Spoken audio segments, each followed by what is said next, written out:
Hey everyone, I am here with Kelly from Texas, right?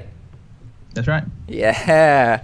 And okay, so if you could introduce yourself real quick and point out where you found out about dropshipping and how long ago you started. And because I want to show people that the size of the account you got is crazy. I've never heard of somebody starting off and you can post almost like $1 million in items. It's $800,000, right? Yeah. That's right. I don't get that. Like I've never heard of that before. That's insane.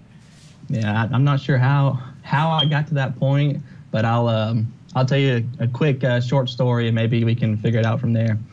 So essentially, October 13th, I got let go from my job after 10 years. Essentially, they were downsizing, so I get the whole business idea of it and downsizing, but. Before that, July this year, my wife got diagnosed with epilepsy. So she's been having the cold convulsing seizures and stuff like that. And yeah. So now I want to be home to be able to be with her. And being let go, I feel like was a blessing in disguise because now I can spend those 9 hours a day learning something else that I think at the end will be more profitable. Yeah, you have the thing that so few people have, which is free time. Yes. Because, I mean, the other day I was driving my wife. She actually did happen to get another job. So I was driving her to that job, and it was about 8 o'clock in the morning. And I was just thinking, man, I used to have to get up every morning to do this for 10 years straight. And then I would have to drive back and just, oh my gosh, so much wasted time working for another person. It's annoying. Yeah. So essentially, October 15th, started a Shopify store. I was going to try to do the whole website, gadget gizmos, top deal. And I spent probably about $1,000 in ads and getting it up and going, paying some VAs to do some stuff. And I think I got 3 or 4 sales in total. And so I ended up linking my eBay account to my Shopify account. And I think that may be why my eBay is so big. Maybe. Interesting. Yeah, it's possible. So when you say link your Shopify to your eBay, that means you started off with a base Shopify store, and then you used a process that basically just uploaded your Shopify products to eBay? Yep. It's built into Shopify. You simply create your eBay account, link those, and then tell it, okay, upload them, and it will. Interesting. I personally haven't done much with Shopify, but that story that you just said is something I've heard over and over and over again. And it's kind of sad because it takes a lot of work to build a Shopify store, especially if you compare it to building like an eBay store. And like, I don't know why so many people, like the first kind of e-commerce thing they try is making a Shopify store, because it's harder than a lot of other things, you know? And you need like money to pay for advertising and all of that. Yeah, you're 100% right. And I think, because I actually do have a friend who is in e-commerce too, selling TV antennas, and he makes a very good living doing that. But I guess I just saw him and thought, oh man, that should be pretty easy. I think I can do that. Because I'm pretty gung-ho myself. I think I can do a lot of things by myself and learn a lot of things. That's like all you need to actually be able to. You just you just have to not tell yourself that you can't. Like, that's it, really. Everyone's always like, oh, no, I can't do that.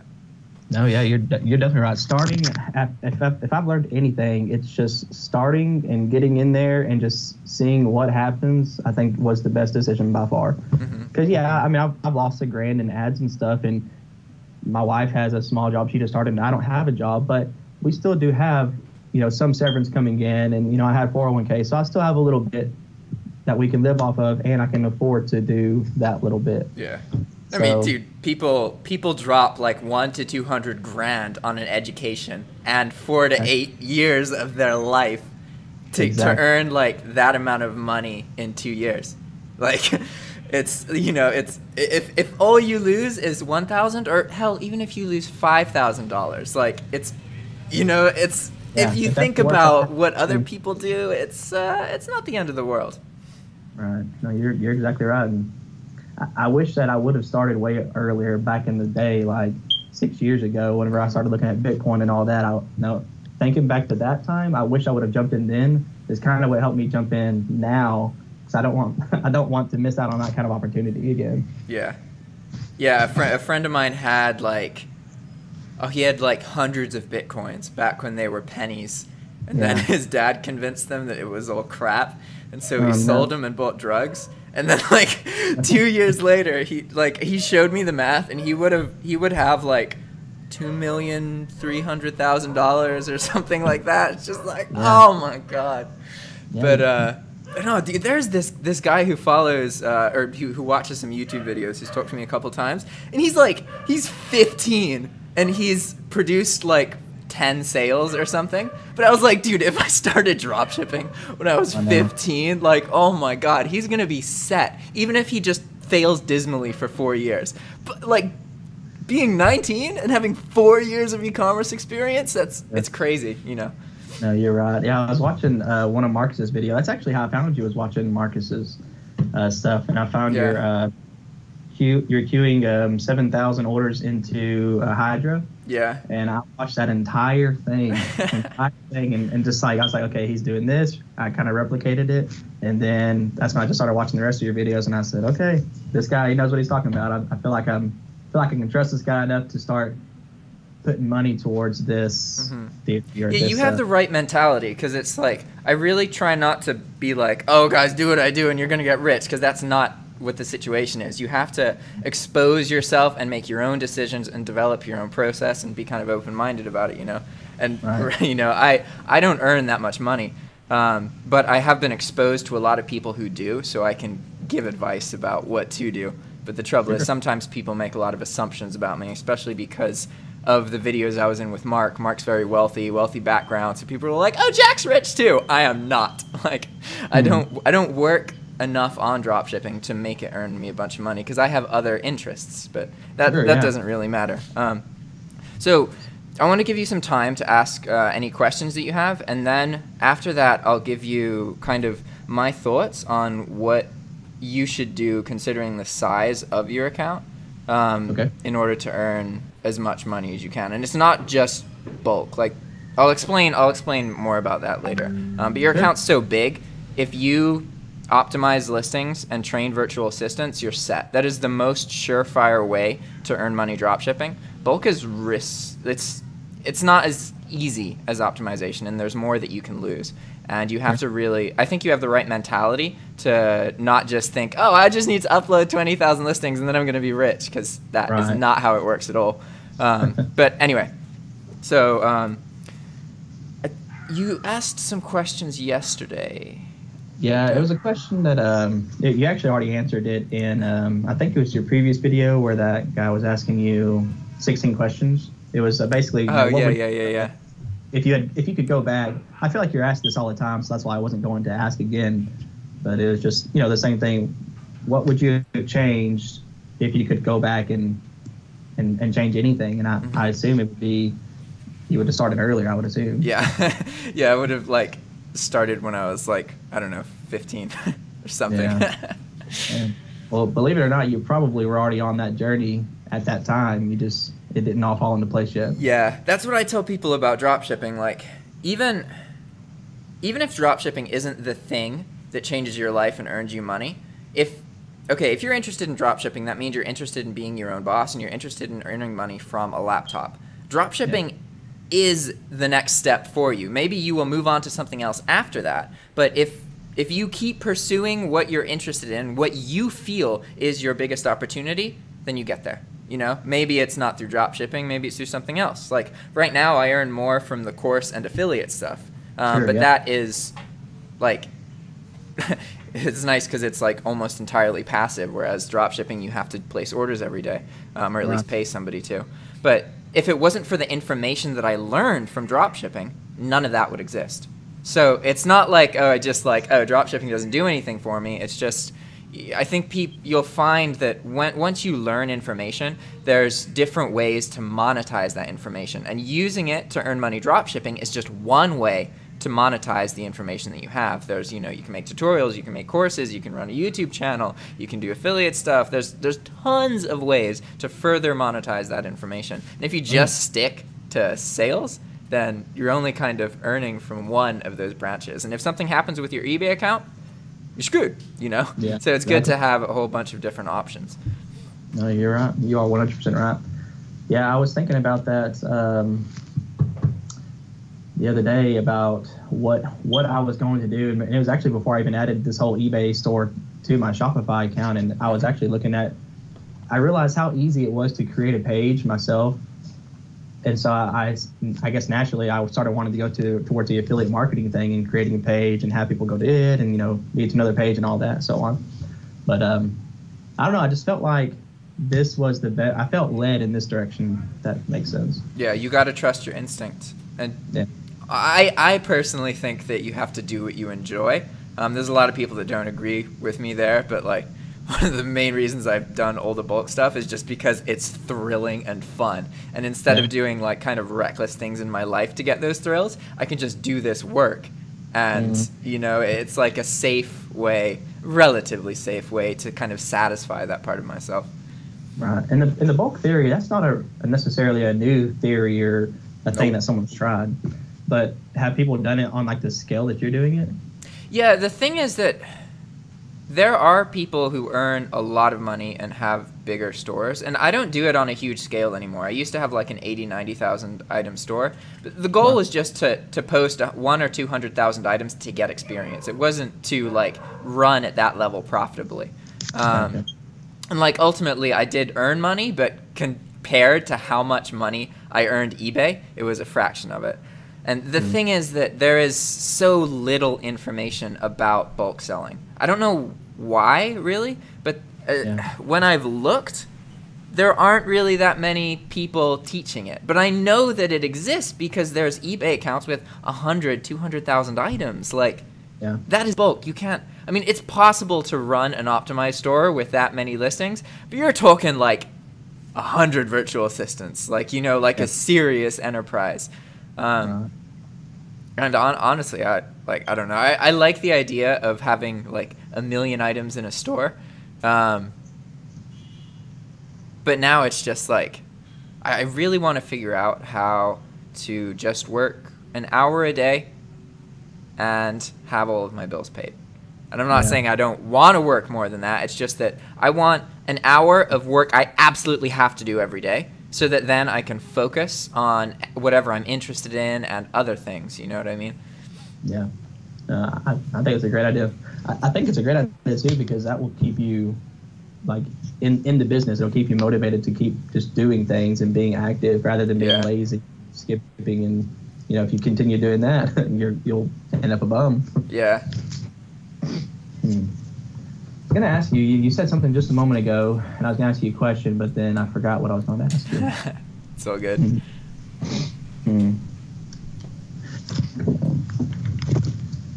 Let's see. Dead air is never good. I used to work where I worked before, Settlement Communications. You actually may have heard it.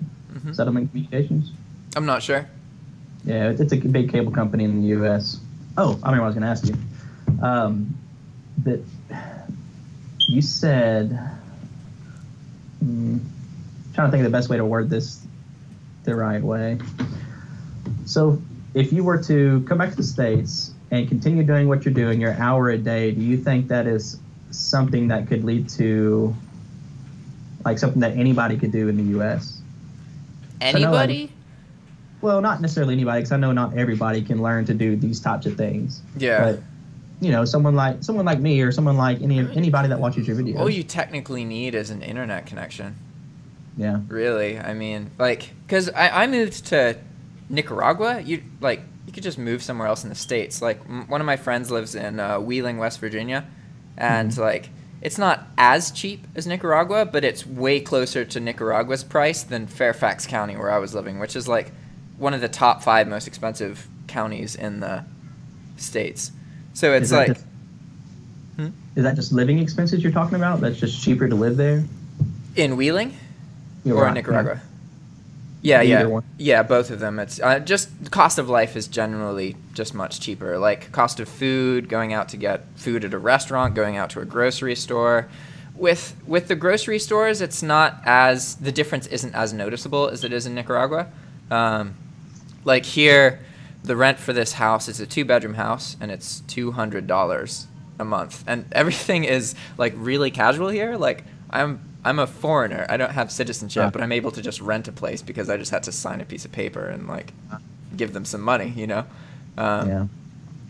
So is that the house with Marcus that you're talking about, or you got your own? No, I have my own. I left. It's a long story. Ultimately, we had disagreements, and I felt that I still respect Mark, but he made a lot of assumptions about me and never talked to me, and he doesn't respect me. And so one of the main reasons that I went there was because he told me that I challenged him to grow.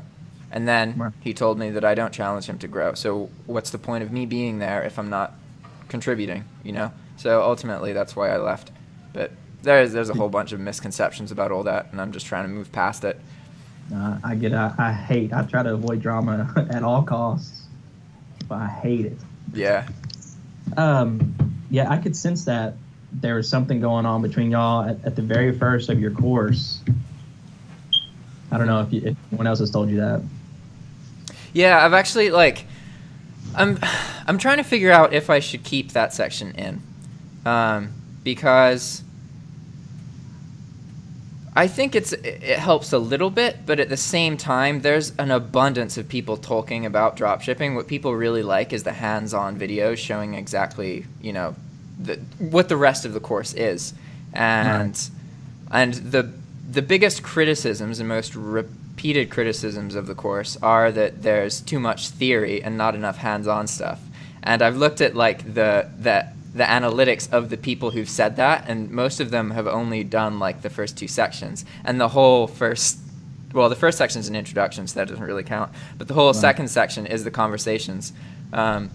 So I haven't really done any course updates recently, but I'm definitely going to move that section so it's not the first section, and I may just remove it entirely. Do you think that his sections add any kind of benefit to your course? I think so, but I'm not sure how much benefit. Like, because they're just conversations with each other, and like ultimately, like, I'm not sure that's necessarily what people want in a course. They want kind of exposure to the techniques and different systems. And one of the main things I tried to do with the course is that, like a lot of other courses that I've looked at, they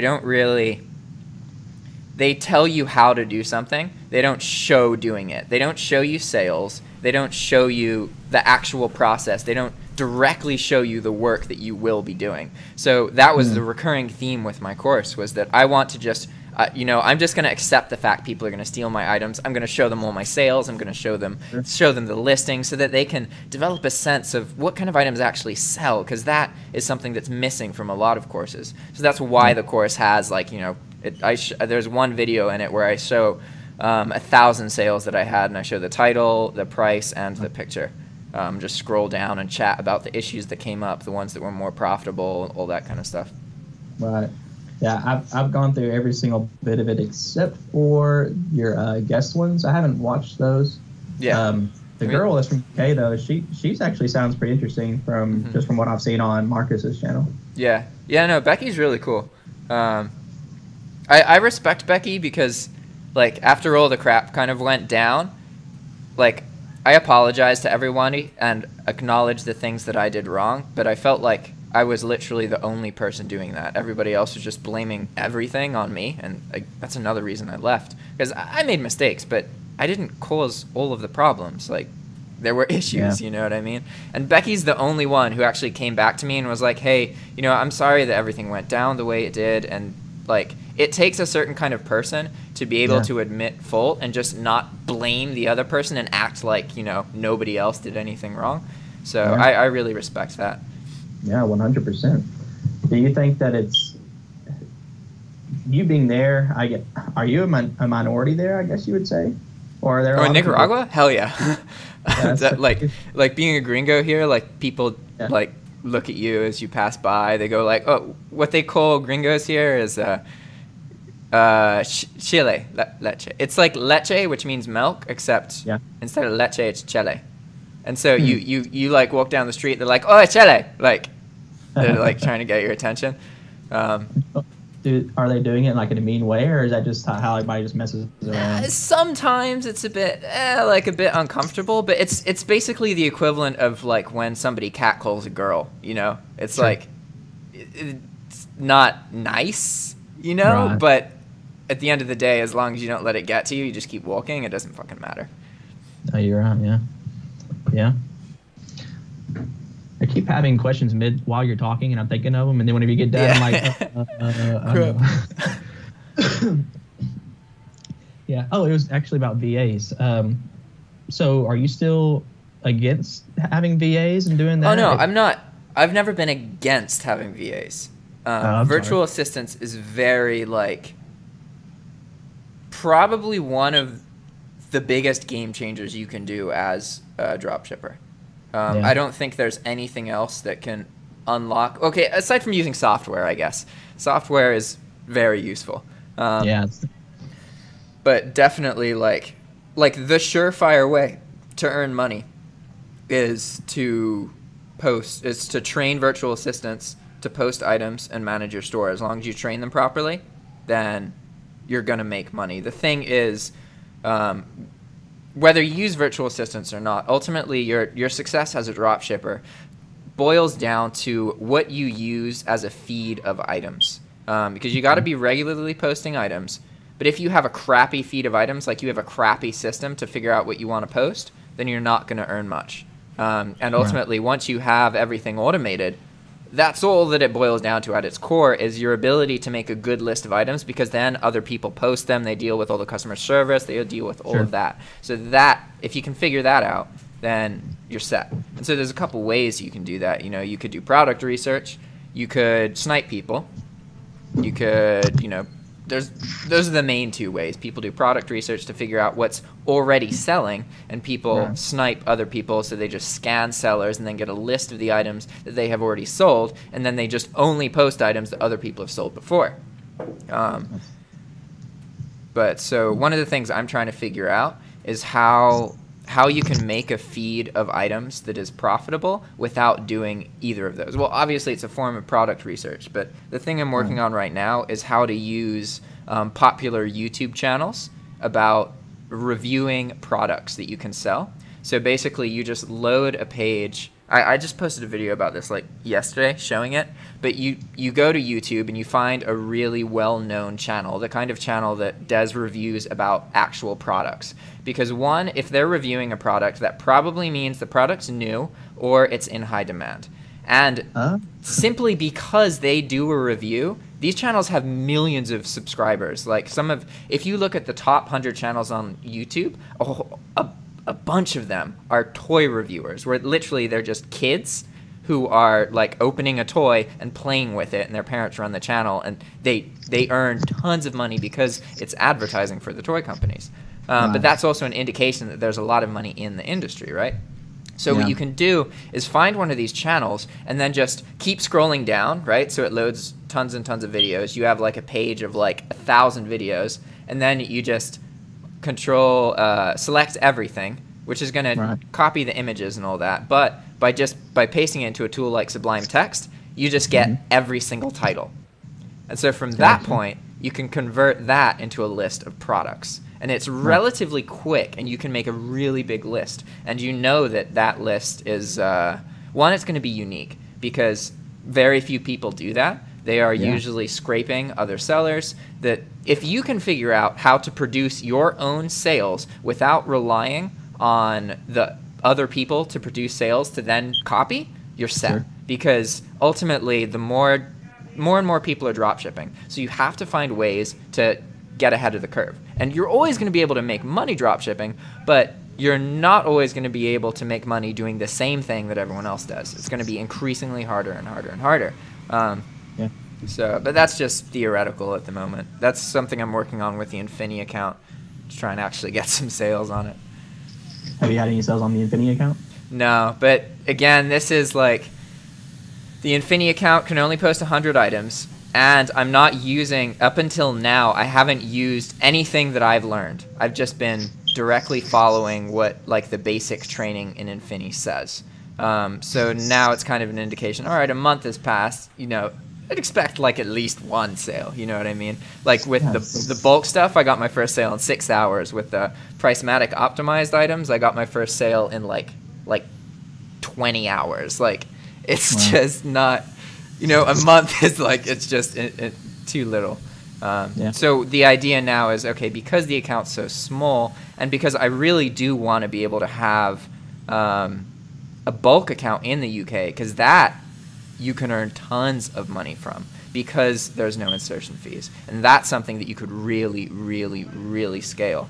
But I need to have an eBay UK account with high limits. So kind of the long-term goal is to grow the Infinii account. But at the moment, because I have the most modern format bulk store, and then I have the optimized store, I'm kind of thinking about the Infinii series as more experimental, and also trying to get sales on only a few items posted, because ultimately that's something that is really hard to do. But if you can figure out how to, then you can do really well. Like, because if, say that you got crazy, like you have a huge eBay account, but most people start with like, they can only post like 10 or 20 items.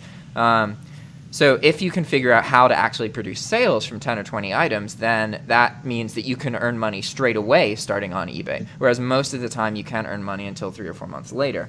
And that's one thing that I really respected about Mark, is that he was able to operate a store like that with like 100% sell-through rate. And the way he did it is just by like working his ass off constantly and just trying to like, if it didn't produce sales or didn't produce interest, then he just deleted it, replaced it, and kept doing that over and over and over and over and over again. So that's with his sniping theory, or that was actually before he developed the sniping thing, because Mark dropshipped, got into dropshipping, and then made money dropshipping, and then worked with somebody to develop software to enable other people to do that. Sure. So if you were going to hire, well, I'm sure you have some. If you were going to suggest something for someone new, to hire a VA, what would be the thing that you would have them do? Would like specifically just to learn to list products, or would you have them to? Yeah, ultimately, the first thing you want is to have a lister, because you can still manage the back end stuff, and that's the kind of stuff that'll produce more problems. I mean, obviously, you can produce problems by making a listing that's wrong, but like worst case scenario, you get one sale and you have to send the wrong item or cancel it and then just modify the listing. You know what I mean? It's usually when people start with virtual assistants, they compartmentalize their virtual assistants. So they don't have one virtual assistant who just does everything. They have virtual assistants who specialize in listing items, and then virtual assistants who specialize in everything else. Subcategory of that would be customer service or placing orders. It's interesting. I was trying to figure out where I should start with that, because I do need some, because I need help. I feel like I need help listing products. I feel like I can do it on my own, but I want to do it. I want to be able to do it like in an optimized way or in an efficient way, if that makes sense. Yeah. So do you suggest, like at this point, so for example, I told you that I put 600 items on there last night because I was anxious and just ready to get some on there. Yeah. At what point, or at how many orders would you suggest someone with the size of my eBay account, at what point would you start focusing on optimizing your listings? So you want to optimize as soon as you are confident that you know what produces sales. And there's people, generally, you don't want to post items and then optimize them later. You want to post them optimized in the first place. Okay. But I haven't figured out if that is a misconception, because in e-commerce there are so many freaking misconceptions where people just swear by something and it's just not true. Like, it just isn't. Like, an example of that is that GSP will lose you money, or that like using a VPN is illegal, or what's another one? There's just tons of things that people immediate payment is another one. So there are things that people swear by and teach everybody that could actually be hurting. You know what I mean? So I haven't figured out if it really is true that there's a lot of people who say that there's no point in optimizing a listing's title if you haven't posted it recently. Right.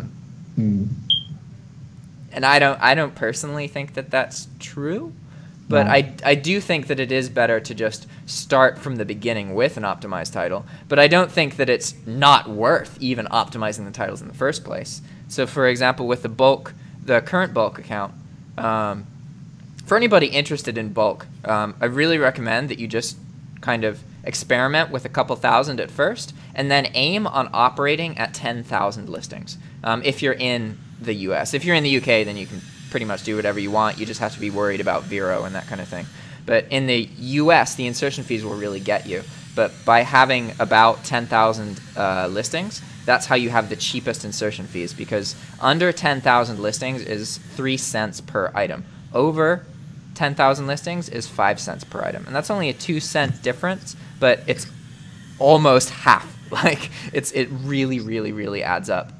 Yeah. So if you experiment a bit and figure out how to produce some sales with a couple thousand items, then you can scale it to 10,000. And then if you really are confident, then you can scale past that, and then you can really kind of tap into the potential of bulk. But you have to really get experience about what produces sales. And I think, honestly, now I view bulk as, I think it's definitely possible to operate a huge bulk store profitably. But I think what would be more profitable is to use one bulk store as kind of a generator of what produces sales and experience, and then to have another account where you use the things that are getting attention there, and then you post optimized listings in that other account, which is kind of what I'm doing now. Not completely, but the basic premise of the Pricematik account is it's 1,000 items that I sold in my old bulk format, because now I have, since everything has been wiped and I've restarted, and so now it's 10,000 new items that I haven't really, I mean, I had a lot of them posted before, but they were old. The issue with my old bulk store was that I didn't have a good process for trimming my items. So I was running like 80,000 items, and like up to half of those were like up to 6 months old. Like, yeah. It just, so there were, I was paying tons of money for items that weren't producing sales. So now obviously I'm trying to work more on understanding the lifespan of a listing, because when you post the item, immediately it's a little bit more likely to sell because it is put in kind of a newly listed feed in eBay. So that can bring you more traffic, and it can also bring, it's kind of a doorway to the rest of your items. So that, I think, is why it's good to post consistently, because it gives the rest of your items a little bit more exposure, because there's this kind of entryway to see the seller's other items from this new item that's posted. After it goes out of that feed, it's less likely to sell. And then it becomes, that's what I'm trying to figure out, is what are the time frames, and like how long should you keep a listing? Because eBay says, like, if you call eBay and ask them, then they say 90 days. But I don't know if that is, like, if you're operating in bulk, is that true? If you're operating in... It seems like for them there need to be a lot shorter time frame. 90 days is a long time. Yeah. Yeah, well, the reps will tell you that, like, after 90 days without kind of producing a sale, the listing becomes what's called stagnant. Okay. So it just kind of stops kind of being exposed, because eBay's algorithms are like, oh, hey, this item hasn't produced any attention in this long, so what's the point? Right. No, I get that. No, you're right. I actually remember you saying that on one of your videos, or explaining that. Yeah, this is what I thought I was going to do after last night. It was probably like 2 a.m. and I was just thinking about it. What I thought I wanted to do essentially was list a whole bunch of products, let's just say 6 or 10,000 or so.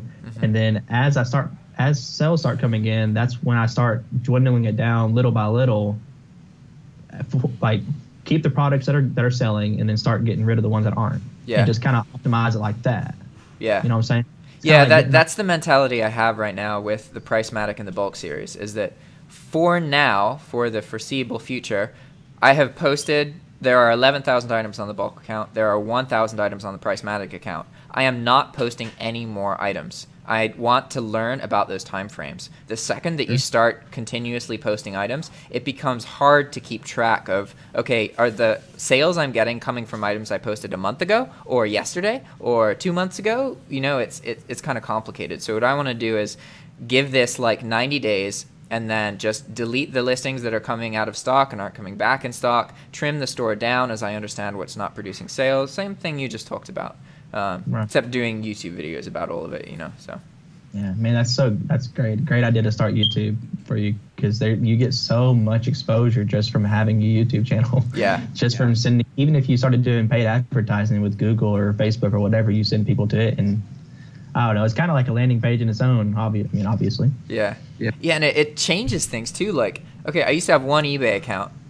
I didn't make any new eBay accounts, but because I have a YouTube channel, it's not a big YouTube channel. I have like under 4,000 subscribers.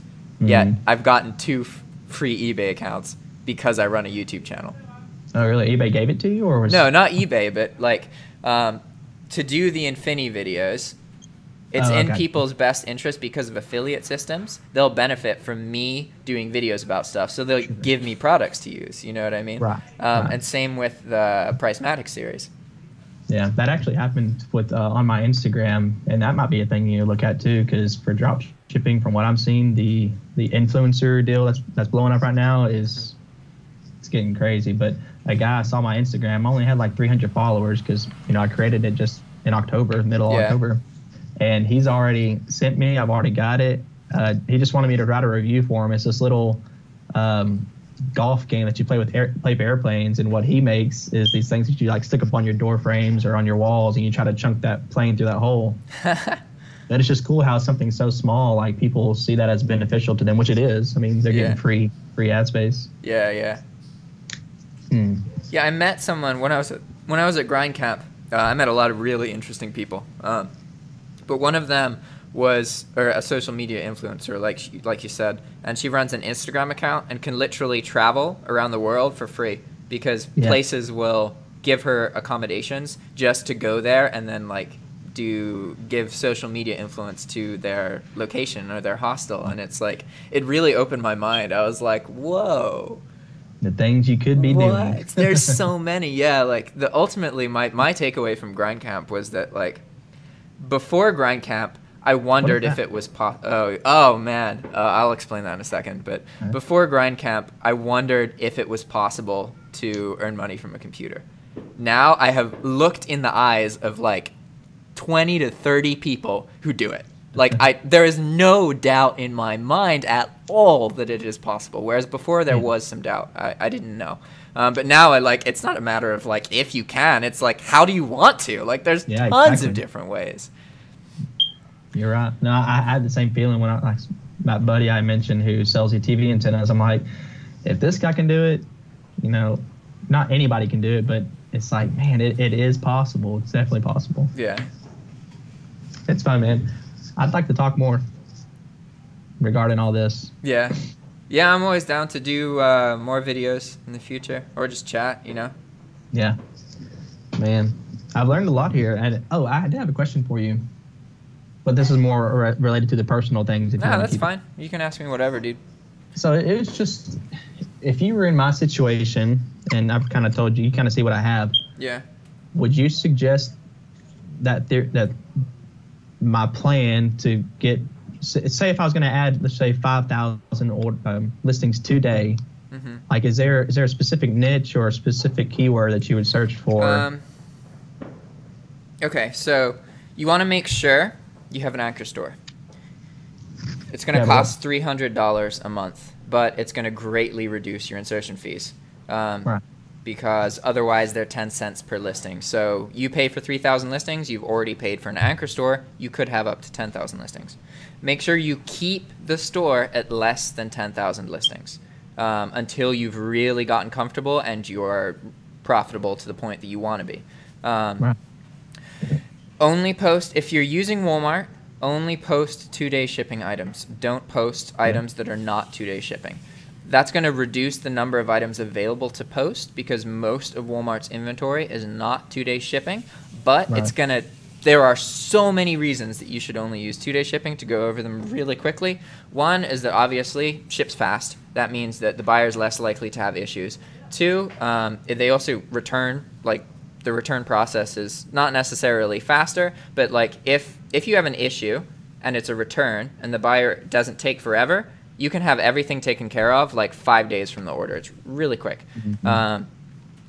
Two is the fact that clicking 2-day items on Walmart eliminates almost all of the crap items that are never going to sell. Walmart has a lot of like mugs with butterflies on them, or blue butterflies, or black butterflies, or yellow butterflies, or tables with designs on them. Or there's this category of items called 3D rows that is literally just images printed on objects, and they have hundreds of thousands of them. There are tons. They also have tons of tires in like different sizes for different vehicles. You're not going to sell any of those. Like really, maybe every now and then, at least automotive tires. You can actually sell tires that are for like lawnmowers and that kind of thing. I have, but in general, you don't want, like, what's the point of posting 10,000 items if 1,000 of them are mugs and 4,000 of them are tires, and like 1,000 of them are area rugs and carpets that are in different sizes that, you know, like the recurring problem when I was raw bulk posting, what I mean by raw is when I would just upload search results directly to eBay. I wouldn't do any filtering. The problem was that a lot of the items, one, were items that would never produce sales, and two, they were items that, like, you look in the listing, it's like available twin size, king size, queen size, and full, and it's like, which one is this? Like, and then you have like 100 items that are like that, or like, you know, 1,000. And so what I would recommend you do is find keywords that have a variety of items. It doesn't really matter what the items are. You just want to make sure that they are actual, like, items that are different from one another. I don't know how to explain this, but there's a lot of books and DVDs and like art on Walmart. You want to avoid those because they're kind of, you can sell them, but if you're bulk posting, you don't want 40% of the items that you post to be those kind of items. You want as many kind of unique items as possible. I also encourage people to only post items that cost less than $35. You're going to eliminate a lot of problems and just never have to deal with them in the first place. The most stressful thing about dropshipping is dealing with $100, $200, $300 orders that have issues or get returned or ship internationally, and then you have to refund all of that money. Like, there's a whole world of problems that come from that. And it's true that if you learn to deal with that, you can earn a lot of money from the cashback and all that. But in my head, it's better to just sell cheaper items. You're less likely to have repricing issues. You're less likely to have out of stock. The buyer's less likely to actually return it. They're more likely to just be like, screw it, it's 20 bucks, I don't care. So focus on cheaper items. Not really cheap, though. You don't want to really post less than $5. There are some items that are less than $5 that you can sell for like 20, 30 bucks, but not too many. Okay, cheaper items. I focus on count or pack of items, as you mentioned earlier. You have a big account, so you want to have a high default quantity, just because if you are posting items under $35, every time somebody orders 2 of those items, that's an additional $6 of profit in addition to your regular profit. If somebody orders 10 or your max quantity, which does happen, in my life I've produced like 11 max quantity sales where somebody buys either 15 or 10 or whatever the biggest amount of my listing is, and the profit margin on those is insane. Like, I sold a $250 order once and earned $120 from that, like after fees and everything. It cost me like $70 to fulfill or something like that. It was like nothing. It was really cheap. So what do you suggest on that? The quantity. I told you that I did 10, and you said that was great. Is that still what you think, or is 10? Yeah, I currently do 10 or 15. I honestly have wanted to experiment with like 50. The problem is when you start having a quantity that high, somebody could there's complications that could happen from that. But at the same time, I haven't tried it. And originally, I felt the same way about upping my default quantity to 10. I was like, oh, what if it's out of stock and someone orders 4 of them? And it's like, well, yeah, that does happen sometimes, but ultimately you earn so much more money from the times that doesn't happen that it's irrelevant. Right. So maybe that's also true for using 50. I don't know, honestly. The one issue that does happen sometimes is that you'll have an item that somebody else is selling for cheaper, and then that item runs out of stock. They rack up a bunch of orders and then see that you have like 20 of them, and so they place 20 individual orders with you to different addresses, and then you have to cancel all of them. Right. It gets messy sometimes. But yeah, I saw a video on that. I think you had one on that. Yeah, as long as you handle the repricing and everything well, then I wouldn't worry too much about that. That's another misconception with repricers. I honestly do not think that it's necessary to have your items checked more than once every 24 hours. I was running a store with like 50,000 items, and I didn't choose to, but I chose, okay, my repricer stopped working because I was trying to upload my inventory and it had problems. And that ultimately resulted in me not having inventory tracked on 50,000 items. I don't remember how many it was. It may have been more than that. It may have been like 80,000 for like 3 weeks. And what I learned from that is that you don't start having repricing issues for... You'll get a couple in a couple days, but most of them take about a week to really start stacking up and then recurring regularly. And I think that dropshipping and e-commerce is really prone to paranoia, and there's so much fluctuations that there's a lot of stuff that people think is caused by something when in reality it's not. And so I think that having your items checked 3, 4, 5, 6 times a day is literally just a waste of money. I check my items once a day, and I don't have like when bulk stuff is working. Well, a bad day would be like 1 out of stock order for every 10. A typical is like 1 out of 20. Keep in mind that's also because of the format of my items in the first place. They're cheaper, they're higher quantity, so they're more. Walmart has like hundreds of them in the first place, whereas when you talk about a $100 item or $200 item, they're more unique. Walmart's more likely to just have like 10 or 20. You know, they're not going to have 1,000 of them. You know. Yeah. Would you say it's a good idea to on your actual eBay store to categorize and all that, or should you just post? You can, yeah. I haven't experimented with that. I don't know. I have actually put thought into doing that with the Pricematik series or the Infinii series because it's smaller. And from what I understand, it makes sense because the second that a person is browsing your store, they don't see competition. So you can use some tricks to establish like which items are cheap. Like say that a person is browsing your unique store, they're not looking at other people's items. You can have items that you actually want to sell that are cheaper but are more expensive than your competitors, but you just make it look cheaper by having other items that are priced higher. So the buyer kind of sees, okay, this is an expensive item, then this is a medium priced item of the same kind of category, and this is a cheap one. When in reality, they're all expensive. But people's perception of what is cheap and what is expensive is based on what they're comparing things to.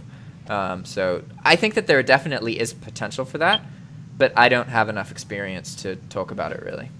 Gotcha. We're on a pretty long video. Do you have time to talk about GrindCamp? Yeah, that's fine. Typically these videos are like between like 45 minutes and a bit past an hour. But so GrindCamp is an event that Mark funded. The whole premise of it is what happens if you get 20 people from all around the world who earn money from a laptop to live together for 1 month. And how is that going besides the drama that you guys have? That honestly, for me, there wasn't any drama for actual GrindCamp. The drama for me was with GrindSpace after a while. There was drama at GrindCamp, and It's not as simple as, okay, like, it was, I was so inspired by it. I have, is that the right side? I don't even remember which side. I have a tattoo of the symbol of Grindcamp on my neck. I've seen your... Yeah. And, like, I don't regret that at all. Grindcamp marked a huge turning point in my life. When was that? That was in July. So, Of this? yeah, of this year. Was that in Nicaragua? Yeah. It was in San Juan del Sur. Is that why you moved down there? Yeah, actually. And that's kind of one of the more beneficial things is if it wasn't for Grindcamp, I would not have had the balls to just leave my life and move to a foreign country. I just wouldn't. I wouldn't have done it. But because I knew that the Grindcamp thing was happening, and I knew that I could always just come back, ultimately that's why I went to Nicaragua, and then I just moved out. Like, but it was definitely, I think for some of the participants it wasn't beneficial, whereas for some of them it was really beneficial. For me it was life-changing, absolutely life-changing. But that's also because of the position I'm in my life and the way I think about things. Like some people there just feel like everybody was just immature. They were a bunch of partiers. Nobody learned anything. But like I don't think that way. Like, you know, somebody developed software from that event. Sylvan, who was one of the participants, worked with somebody, and he's created like an almost complete tracking software. Well, so all it does is it automates the tracking process for uploading your tracking numbers to eBay. And so I'm about to show a video setting that up and showing how to use it and that kind of thing. But that was a product that was created from Grindcamp.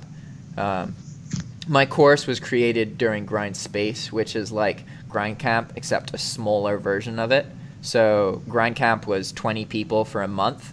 Grindspace is like 2 to 4 people for, you know, a kind of revolving people. And the idea originally was that I would be there with Mark, and there would be these revolving people, and we were doing videos about everything. But, you know, I left, so I'm not involved with that anymore. How did you even find out about this Grindcamp? It was because I run a YouTube channel, and Mark runs a YouTube channel about dropshipping, and we did a Skype call just like this, and he invited me. Yeah, it seems like he invited everybody down there on one of his videos. I'm not sure if he was being serious or if he was. No, you can literally, if you want to go to Nicaragua and stay there, you can. You have to be kind of ballsy, because it's not going to be like if you message him, he's not going to be like, all right, this is step 1, this is what you got to do next, and then do this. You got to like message him. He might not respond. You message him again. He might not respond. Maybe he responds. He says yes at some point. Then you fly there and have faith that it's going to work out, and then it does. And it takes a certain kind of person to do that in the first place. But the place is constantly open to people. And like even me, I could talk to Mark and go there and do some work. I'm just still too emotional about everything. So. Yeah. So would you say the way that house is, I'm kind of viewing it as a gamer house where you have like Team Optic and them and like that type of deal? Kind of. So it's a house, but it's also Mark's company's office. So all of his employees work there. And I think that's kind of not ideal in the long run. He'll probably eventually have like one house for the people that are coming and visiting, and then have his office. But at the moment, it's the same place. But yeah, I mean, it was really cool, honestly. It was very, very interesting. I met a lot of crazy, like, very unique people. Yeah. I was looking at plane tickets the other day just to see what it was like to fly down there from Dallas, and it's only $400 for a round trip. Yeah. It's cheap. Yeah, pretty much. It's like you can get to Nicaragua even from Europe from like, in some places in Europe it's like $300-400, which I don't understand. They're going across the freaking Atlantic Ocean. But there was someone from, it was like Germany or Austria, I don't remember where, at Grindcamp, and she paid less to get there than I did, and I like live in the States. Like, it was crazy. Interesting.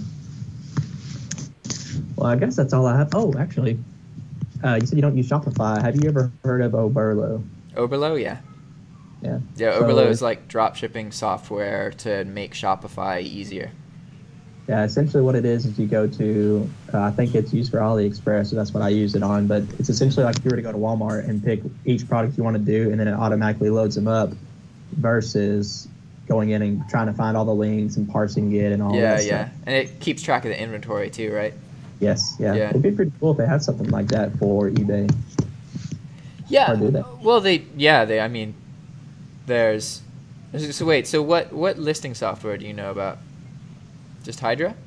Yeah, Hydra's the only one that I use, and then. Okay, gotcha. Yeah, Hydra's the best for bulk in my opinion, but there's at this point tons, like tons. Yeah. I'll go and look into it later. Yeah.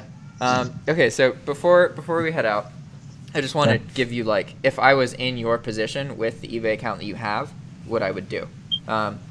So what I would, you need to get a little bit of experience processing sales and that kind of thing. It sounds like you're pretty savvy, so you won't need too much, but the goal is you need to train virtual assistants. Training them takes 1 to 2 months to do it properly. So you wanna do the tasks yourself, develop a system, or watch enough YouTube videos so you understand what you would need to do to train somebody, and work on that as soon as possible. In the meantime, post items to the account in the bulk method so that you can develop your sense of what produces sales, because then you can use that to make lists for your virtual assistant to post. And I wouldn't worry about training a virtual assistant about customer service or any of that. First, you want to post or train them just how to post optimized titles.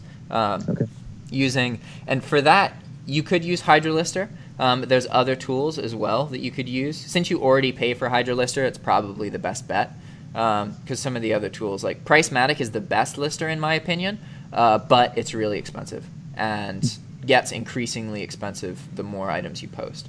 Hydra does an optimized listing? Yeah. So what you're doing if you're posting hundreds of items, thousands of items at once, is you're using the batch mode, I think it's called. I don't remember. So there's another thing called single item lister. What that does is it does the same thing that the batch editor does, except before posting the item, it shows you everything in a field. So you can quickly change the title and then click post. And so you can post items really quickly by having like 10 of those tabs open and just like doing it blah, blah, blah, blah, blah. I've done videos about that. Yeah, you made a video. I've seen it. Yeah. I keep forgetting that some of the information you're giving me, I think you already know that I know, but I forget that you're also talking to your YouTube people. Yeah. Well, I guess that's all, man. I think I'll have more questions, so I know I'll be shooting you some. I'm sure we'll talk more. Yeah, man, that sounds great. I'd love to visit at some point when I'm in the States again. Heck yeah, dude. I got a house, a room, tons of land. We can go four-wheeling, we can go shoot guns, paintball, do whatever you want to do. We got it. That'd be cool. Texas is one of the, so from Nicaragua, planes typically go to either Florida or Texas. Right. So it would be kind of on the way, but anyway. Yeah, just gonna say you stop by Dallas. I mean, I'm just 2 hours away, so I can come by, pick you up, and we'll hang out. That'd be cool. All right, man. It was great chatting with you. I'll be in touch. Yeah, definitely. Talk to you later. Man. Ciao. Bye-bye. Bye. Bye.